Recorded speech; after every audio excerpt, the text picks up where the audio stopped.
Hey, hola Indomax Indo Magazines. Nah, sebuah kebanggaan di mana saat ini kemandirian alutsista Indonesia semakin meningkat pesat, bos. Setelah beberapa waktu lalu Presiden meresmikan holding BUMN Pertahanan Indonesia, ternyata saat itu Presiden pun juga telah meresmikan pabrik elemented detonator pertama di Indonesia. Nah, lantas apakah sebenarnya yang dimaksud dengan elemented detonator itu, bos? Di manakah pabriknya dan apakah fungsinya? Setelah ini kita bahas. Kemudian berita kedua kali ini yang cukup mantap jos adalah mengenai hubungan diplomatik pertahanan alias kerjasama militer Indonesia dengan militer Amerika dan juga militer China. Di mana baru-baru ini Kementerian Luar Negeri Indonesia pun mengatakan bahwa terkait berita mendekatnya Indonesia ke Amerika Serikat, Indonesia pun juga memiliki perjanjian bidang kerjasama militer yang cukup luas dengan Cina.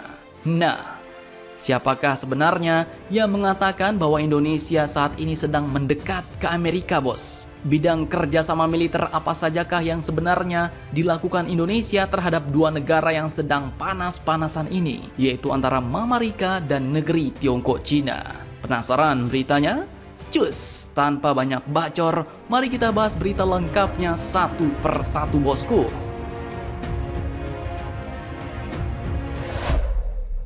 Oke, sebagai berita pembuka, mari kita bahas pabrik elemented detonator milik PT Dahana yang baru-baru ini diresmikan oleh Presiden kita, Bapak Joko Widodo.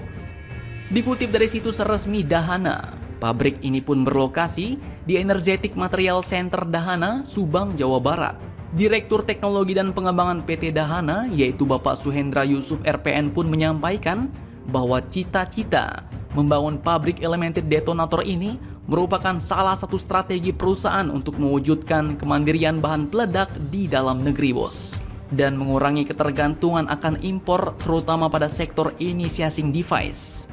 Beliau pun juga menyatakan bahwa ini merupakan langkah untuk mewujudkan visi perusahaan ditempuh dengan menguasai aspek bahan baku detonator yang merupakan strategi backward integration dari hilir ke hulu, serta mewujudkan kemandirian teknologi bahan peledak sehingga dapat mengurangi impor dan menghemat devisa negara sebesar 6 juta US dollar per tahun atau setara dengan 87 miliar rupiah per tahunnya, bos. Bukan kaleng-kaleng. Kemudian pertanyaannya, apakah yang dimaksud dengan elemented detonator ini, bos? Nah, elemented detonator ini sendiri merupakan salah satu bahan baku utama detonator atau bahan baku peledak yang terdiri dari high explosive sebagai isian utama serta mengandung nilai elemen untuk mengatur waktu tunda detonator. Elemented detonator ini pun nantinya akan digunakan pada pembuatan elektrik dan non-elektrik detonator produksi PT Dahana yang saat ini telah melayani konsumen di bidang pertambangan, kuari dan juga konstruksi. Dan tak main-main, bos. Dengan hadirnya pabrik ini, maka peningkatan penguasaan teknologi dan kemandirian bahan peledak detonator pun akhirnya meningkat dari 35% menjadi 80%. Peningkatan nilai tingkat komponen dalam negeri detonator ini pun juga naik dari 14% menjadi 50%. Selain itu, dual use of teknologi yang dimilikinya juga dapat mendukung keperluan bahan peledak komersial dan juga bahan peledak militer. Mantap jos.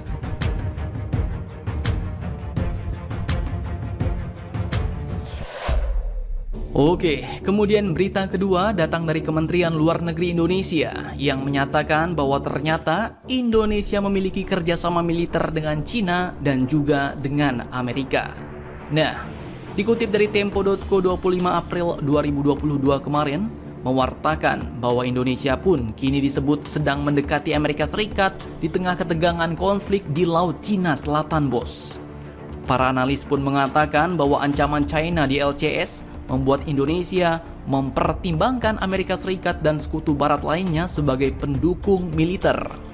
Hal ini pun diungkapkan oleh seorang profesor emeritus politik di University of New South Wales, Australia pada Minggu 24 April 2022 kemarin.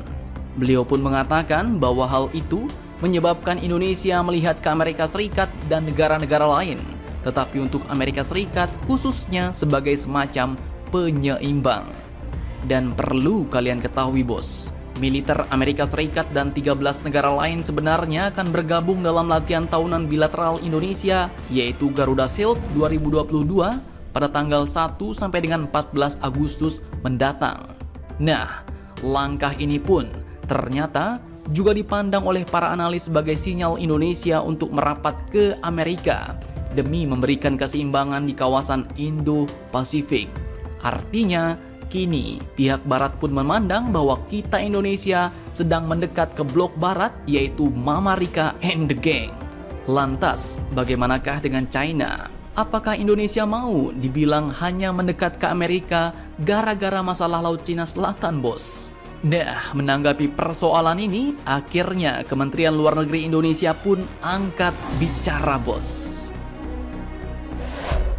Oke, juru bicara Kemlu yaitu Bapak Teuku Faizasyah pun mengatakan belum ada perkembangan terkini soal konflik di Laut Cina Selatan.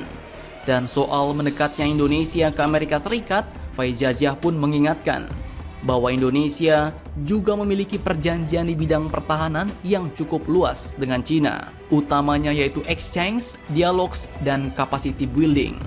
Bahkan pada tanggal 30 November 2021 lalu, Menteri Pertahanan Bapak Prabowo Subianto dan Menteri Pertahanan China yaitu Wei Fenghe juga pernah mengadakan pertemuan secara virtual dan keduanya membicarakan peningkatan kerjasama militer antar kedua negara, bos. Nah, seperti keterangan resmi Kementerian Pertahanan Nasional Cina, Rabu 1 Desember 2021 lalu, Pak Prabowo pun mengatakan bahwa Indonesia dan China merupakan tetangga yang ramah di kala suka dan duka. Beliau pun menyebut bahwa militer Indonesia ingin meningkatkan kerjasama dengan militer Cina. Nah loh, gimana nih bos yang bilang Indonesia mendekat ke Amerika? Bahkan saat itu Pak Prabowo pun juga berharap adanya saling koordinasi antara militer kedua negara seperti latihan gabungan dan pelatihan personil. Pak Prabowo pun juga menyampaikan terima kasih kepada China atas bantuan-bantuan yang diberikan kepada Indonesia dalam melawan pandemi COVID-19.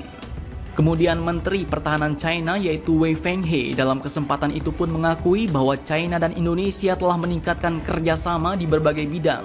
Kedua negara menurut Jenderal Bintang 3 itu sudah seharusnya menentang hegemoni dan mental perang dingin. Nah, artinya di sini Indonesia pun menjalankan politik pertahanan dua kaki, bos. Ke Amerika oke dan ke China pun juga oke. Mengapa begitu? Ya jelas, jawabannya karena Indonesia adalah negara non-blok alias negara netral yang tidak memihak siapapun dan bebas berkawan dengan siapapun. Jadi bagaimana menurut kalian? Jangan lupa komentar, tetaplah kalian barbar dan jangan santuy terus. Demi Indonesia maju, salam Indomax, Indo make it sense.